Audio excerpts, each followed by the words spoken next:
यहाँ पर देखिए हमें क्या करना है, 4 से लूप स्टार्ट करना है, मतलब हाइट 4 है और यानी हाइट 4 तक चलेगा। दूसरा हमें क्या करना है, जो अंदर वाली स्टेटमेंट है यानी जो फर्स्ट लाइन है उसमें रिवर्स काउंटिंग प्रिंट करा देनी है 4 3 2 1, ठीक है। और उसके बाद जो दूसरा लूप है वो भी 4 से ही स्टार्ट होगा, 4 3 2 और फिर 4 3 फिर 4, ठीक है।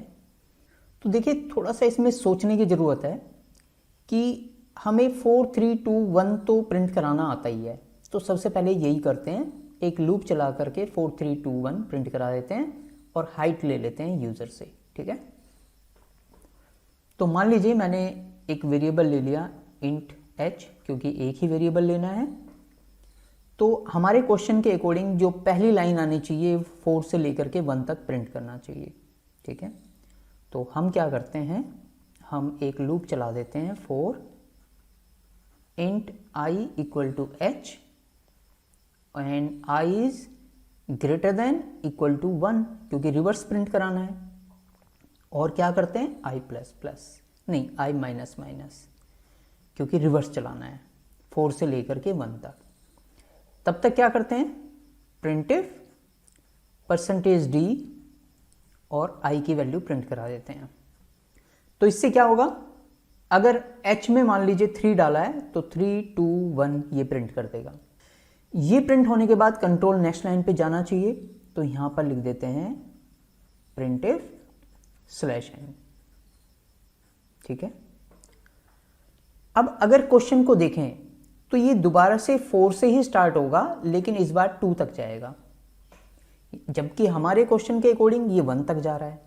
तो इसका मतलब ये चेंज होना है, ये कुछ ऐसा होना है जो पहले 1 हो, फिर 2 हो, फिर 3 हो, फिर 4 हो। तो एक तो काम किया हमने यहाँ पर, उल्टा लूप चलाया, ठीक है, क्योंकि 4 3 2 1 इस तरीके से प्रिंट करना था।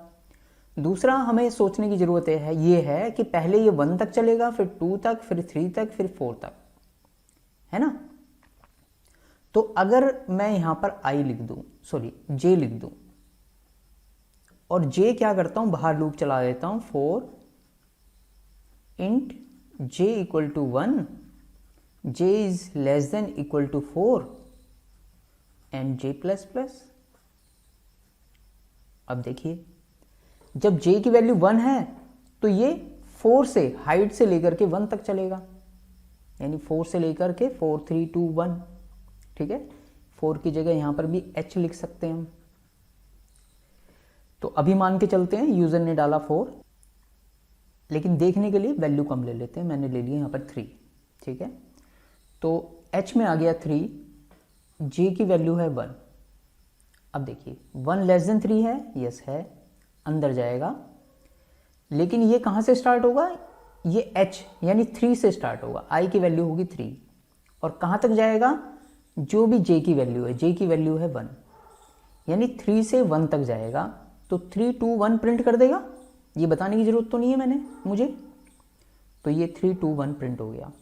इसके बाद /n से कंट्रोल नेक्स्ट लाइन में गया, यहां से कंट्रोल ऊपर जाएगा, j की वैल्यू हो जाएगी 2 लेस देन 3 है, हाँ है।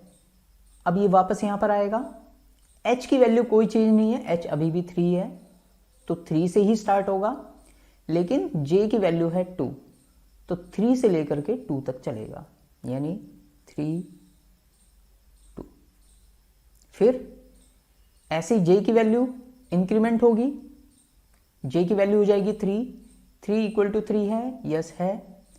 तो अब फिर से 3 से ही स्टार्ट होगा, लेकिन क्योंकि j की वैल्यू भी 3 है तो एक ही बार 3 प्रिंट करेगा, यानी इस तरीके से।